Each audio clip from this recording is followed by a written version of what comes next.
वर्तमान में जो युवा है और वर्तमान में जो नौजवान है, बुजुर्ग है, उतनी संवेदनाएं नहीं आ पाती। वो आज का युवा भटका हुआ। तो एक 21 वर्ष के युवा ने अपनी संवेदनाओं से दबे कुचले शोषित समाज को शिक्षा का रास्ता दिया। जो समय था 1827 से लेके 1900 के बीच का, उसमें कुछ ऐसे अंग्रेजी शासक थे, वायसराय थे, गवर्नर जनरल थे। जो सुधार की प्रक्रिया चली विलियम बेंटिक से लेकर लॉर्ड रिपन तक, ये हमारे महापुरुष के बीच में समय मिला। जो शिक्षा का काम शुरू हुआ अंग्रेजी सरकार ने, उसका लाभ हमारे राष्ट्रपिता ने लाभ उठाया और उन्होंने शिक्षा के महत्व को जाना और अपने गरीब समाज को, अछूत समाज को, शोषित समाज को, वंचित समाज को, बहुजन समाज को उस लाभ से परिचित कराया। जहां हमें शिक्षा नहीं मिलती थी पुरुषों को और महिलाओं को तो दूर की कौड़ी थी, तो हमारी माता रमाबाई को हमारे राष्ट्रपिता ने तैयार किया कि महिलाओं को कौन पढ़ाएगा। तो स्वयं उन्होंने माता रमाबाई, माता सावित्रीबाई को तैयार किया और उन्होंने बच्चों को, बच्चियों को पढ़ाने का काम किया।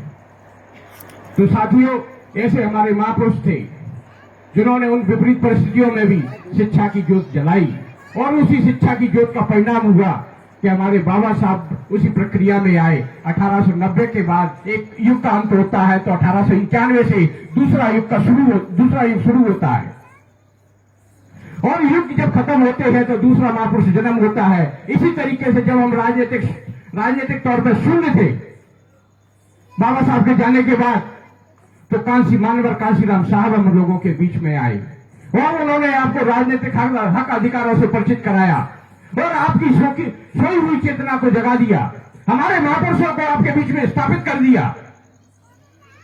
ये मान्यवर कांशीराम साहब की देन है कि आज हम सब लोग अपनी राजनीतिक चर्चाएं करते हैं और हमने बहुजन समाज की सत्ता को यूपी जैसे सूबे में देखा है।